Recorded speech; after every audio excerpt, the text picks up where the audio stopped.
Hello, my name is Juana Watkins, and I have the honor of serving as Florida Realtors Vice President of Law and Policy and General Counsel. Thank you for joining me today as we talk buyer-broker agreements. This is an extremely timely and consequential topic of conversation right now. As you know, on March 15, 2024, the National Association of Realtors announced a proposed settlement agreement to end class action litigation of claims brought on behalf of home sellers related to broker commissions. The settlement covered a number of crucial issues. Two of those issues have received a lot of attention in recent months, as these two issues have driven practice changes within our industry. NAR has set a deadline for members, multiple listing services, and boards covered by the settlement to incorporate those practice changes into their businesses no later than August 17, 2024. The two issues of note are, first, NAR has agreed to prohibit offers of compensation on the multiple listing service. There will continue to be many ways in which buyer brokers can continue to be compensated, including through offers of compensation communicated off the multiple listing service.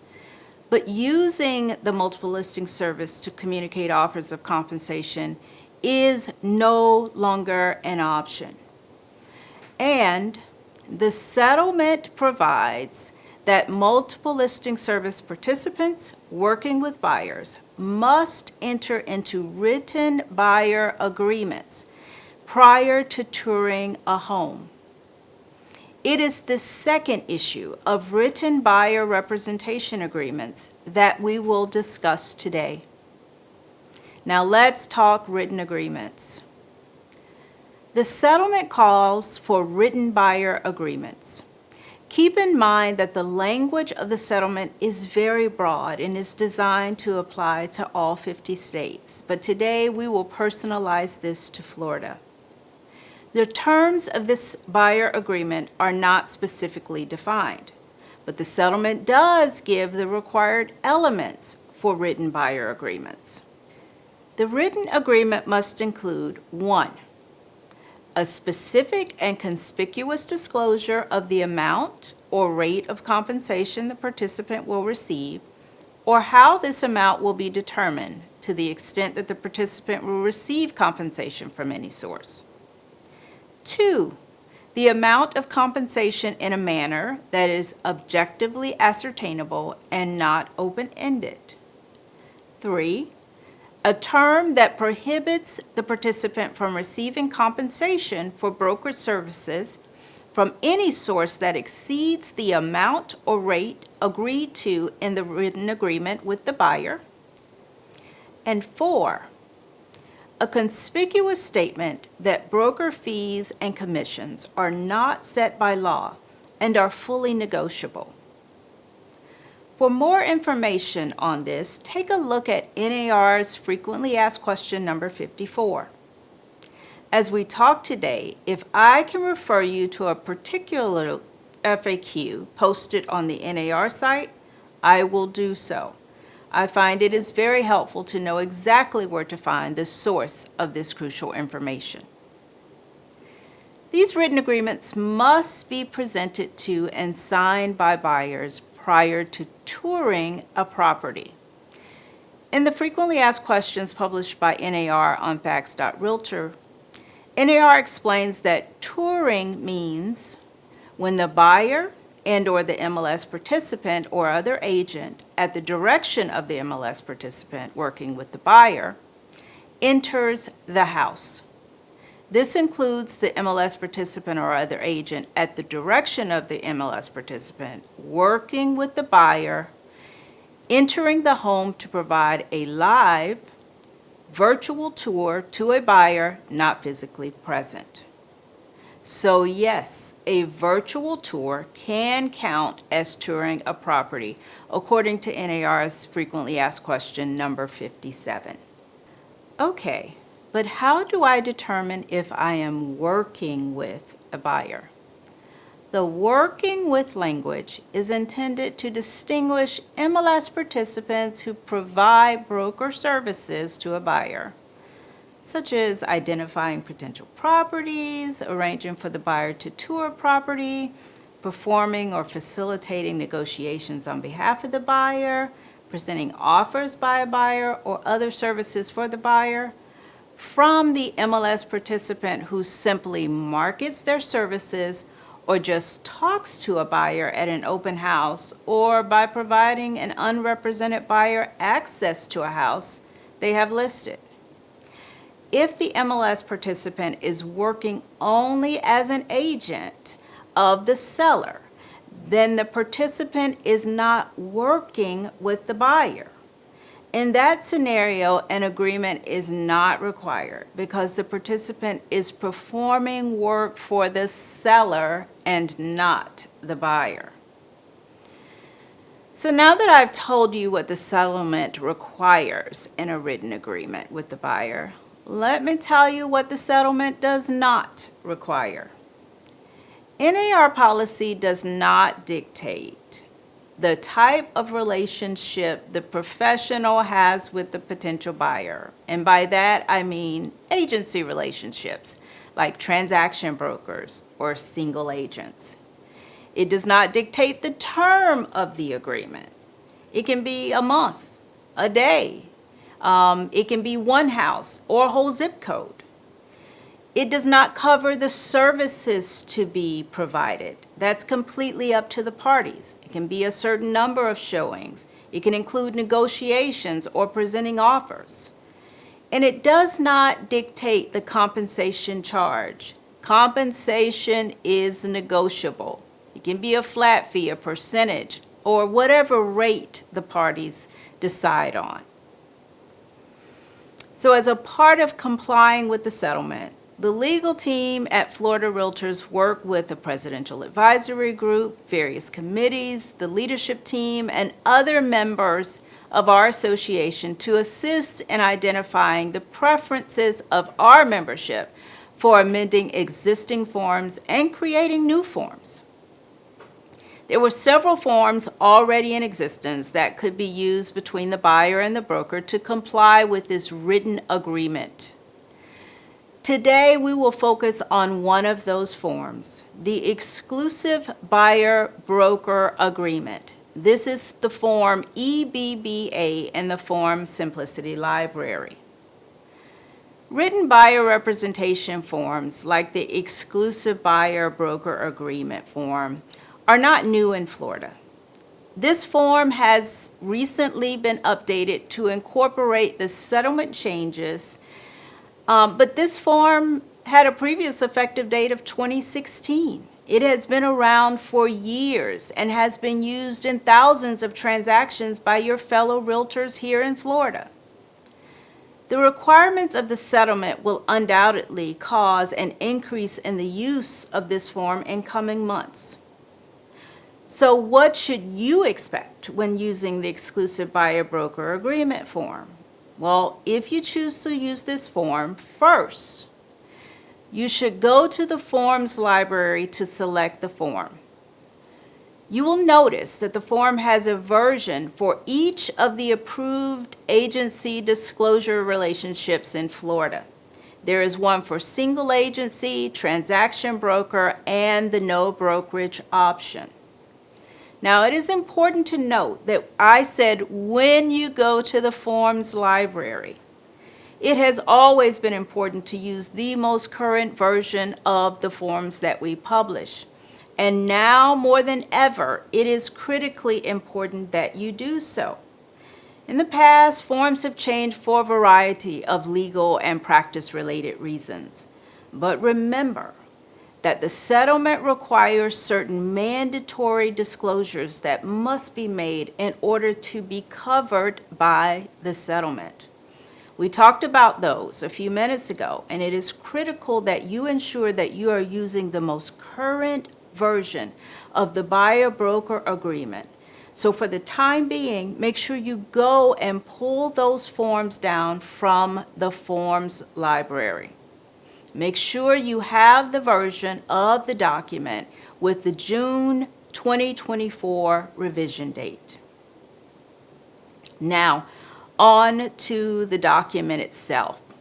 For purposes of our discussion today, we will talk about the EBBA 7TB. That's the form number.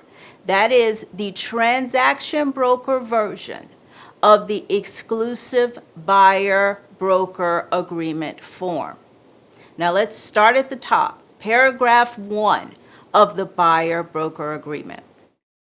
Paragraph 1 sets forth the parties to this contract. And keep in mind that this is indeed a contract. The buyer is referred to as the consumer, a more generic term that you will see in most of our broker services agreements moving forward, to describe the person to whom the broker is providing services. Here, the consumer is the buyer, and potentially the buyer who becomes the lessee, but we'll talk about that a little later. The consumer and the broker, and by broker, it includes the agent of the broker assigned to work with the consumer. They state early on in paragraph 1 that they are creating an exclusive relationship.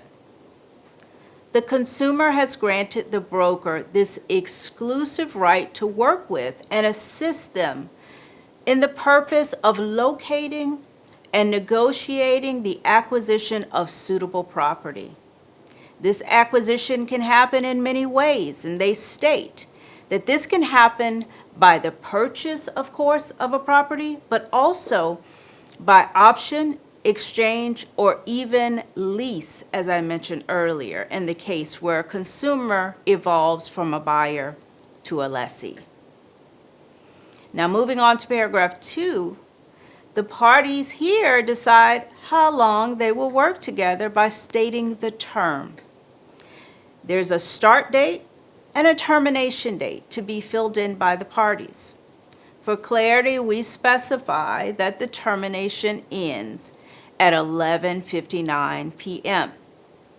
One important issue to note about that term provision, much like the language in our listing agreements, if the parties enter into a sell and purchase contract or other agreement to acquire property, that is the actual language contained in the agreement, the term will extend through the closing of that agreement. That brings us to paragraph 3, the property.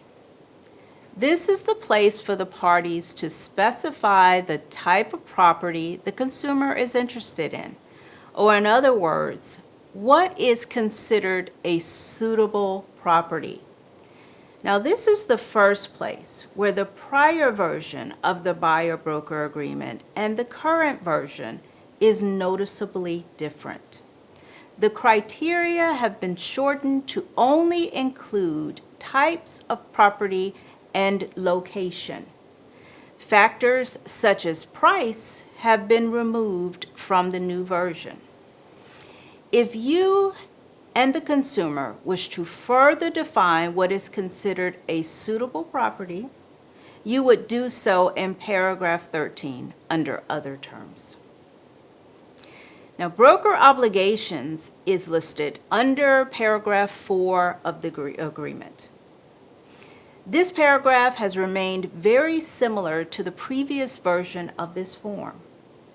Under 4A, though, please note that the last point states that the broker will cooperate with real estate licensees and with the owner to complete the transaction, making it clear that there is cooperation that goes well beyond just money.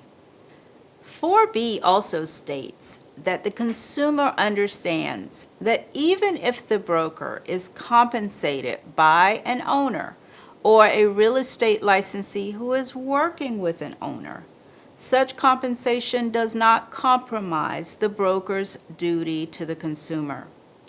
The agreement provides the consumer assurances that compensation from the seller or the listing broker will not nullify the obligation broker agrees to provide in this section.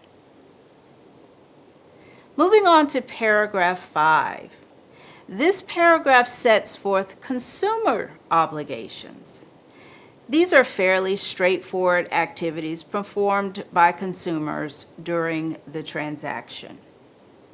Now, paragraph 6 provides for the parties to agree to an optional retainer. It is a non-refundable sum for services provided by the broker to the consumer. The agreement specifies that the sum is earned and payable upon execution of the agreement to help reinforce the non-refundable nature of the fee. Moving on to paragraph 7. This takes us to the heart of the settlement and how it impacts the agreement. The goal of this paragraph is to provide the parties with flexibility in how to structure compensation and to do so in a clear, objectively ascertainable way.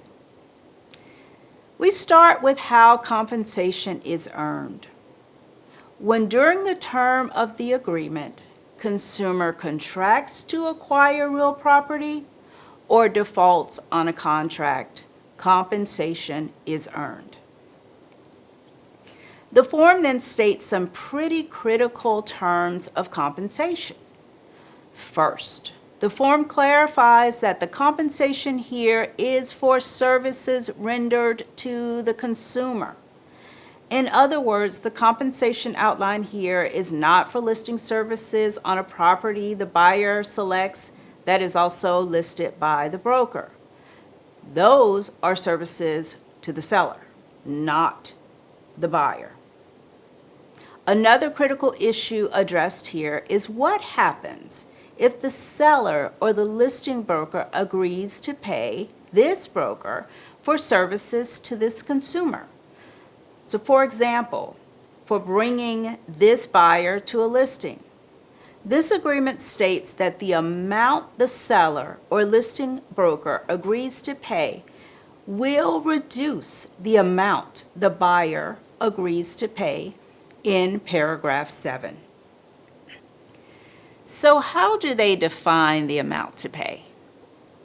The parties are able to fill in the blanks to the compensation section based on their agreement. It is very important to remember that the parties may elect to fill in multiple options. For instance, the parties may complete the purchase and the lease subsections if the buyer is not sure the financing will come through and they may need to lease prior to the purchase of the property. It is completely up to them. So let's look at each section. First is the purchase. The form allows for purchase or exchange compensation to be defined. In that section, the parties can fill in a dollar amount or a percentage, or they can fill in a dollar amount and a percentage plus a bonus amount. Again, it is completely up to the parties. But note that the fee is defined as payable not later than the date of the closing, but the fee is earned regardless of the closing. If the consumer defaults on the sales contract and never closes, the fee may still be owed to the broker. The leasing and options sections are very similar. There are multiple options to define compensation, and it is specified that those fees are payable when the consumer enters into a lease purchase or an option to purchase. As you can see, there are many options to structure compensation and additional spaces given for the parties to enter other terms that are unique to their relationship. Maximum flexibility for compensation structure between the consumer and the broker has always been our goal, And in this post-settlement world, it is more important than ever. The last few paragraphs of the document covers some very interesting topics. Let's talk about the protection period and conditional termination. The protection period provides that the consumer will compensate broker if, within a specified number of days after the termination of the agreement, the consumer contracts to acquire any property which was called to consumer's attention by broker or any other person, or found by the consumer during the term of this agreement. However, the consumer's obligation to pay the broker's fee ceases upon the consumer entering into a good faith exclusive buyer-broker agreement with another broker after the termination date. The conditional termination language in paragraph 9 provides that at the consumer's request, the broker may agree to conditionally terminate this agreement. If the broker agrees to the conditional termination, the consumer must enter a written agreement with the broker terminating the agreement and setting forth the conditions of that termination, including the payment of a termination fee in the amount set forth in that agreement.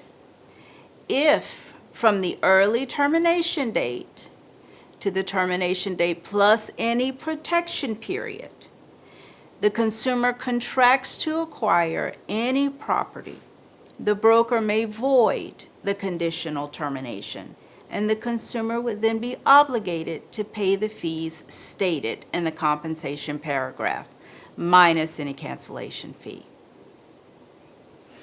So what happens when a dispute arises under this agreement? Well, the dispute resolution sections should be familiar language to you. It is substantially the same as the language in our listing agreements and many other forms in the Florida Realtors Form Simplicity Library. It allows the parties to litigate the matters pursuant to the laws of Florida, but it also allows the parties to initial the agreement and to opt in to arbitration as a way to resolve the disputes in order to avoid litigation. Much like the dispute process in our listing agreements, paragraph 11 allows the brokers to assign this buyer-broker agreement and states that the document is binding on heirs, personal representatives, successors, and assigns. Paragraph 12 addresses the brokerage relationship set forth in statute. There is so much chatter about the impact of the settlement on the transaction-broker relationship. I would encourage you to remember, contractual obligations as defined in a buyer-broker agreement are not necessarily the same as fiduciary responsibilities under statute. I look forward to providing additional resources specific to that topic in the near future. But for now, please remember that the settlement does not prohibit the transaction brokerage relationship. The other terms section in paragraph 13 allows the parties to write in any special aspects of their relationship in this section of the agreement. And finally, paragraph 14 contains a number of very important provisions. Bolded and underlined is language that is required by the settlement. The agreement states that brokerage commissions are not set by law and are fully negotiable. Also spelled out is the requirement to state that the broker may not receive compensation from any source that exceeds the amount or rate agreed with the consumer. The last sentence is very important language, and it states that the consumer agrees that the broker may receive a separate amount of compensation from the owner of the property for services rendered to the owners as listing broker. This is to make it clear that the consumer may ultimately select a listing that the broker has and that the broker may be paid a listing fee for working with the seller. This is to ensure the type of transparency and informed decision-making that the settlement wants for the consumer. Now, one last thing about the form. The form can be signed by the broker or an authorized agent of the broker. This may be a really good time for brokerages to give some thought for how agents are authorized to complete and sign forms, maybe as a part of your independent contractor agreement or your policy and procedures manual. Ultimately, the latest version of the buyer-broker agreement is not dramatically different from previous versions. The document does serve the purpose of incorporating the elements of the settlement while providing maximum flexibility for the parties to structure their agreement. Now, undoubtedly, you have questions. Having the documents that set out the terms of the settlement is one thing. Knowing how and when to use those documents is completely different. Starting today and in the coming weeks, we will work hard to answer those questions for you. Some of those questions we can answer here at Florida Realtors, and some of those questions we must seek answers from NAR. But we will diligently pursue the information as well as continue to develop and release forms and other tools that you need to successfully make this pivot. So let's get started with some of those questions that I know you need answers to.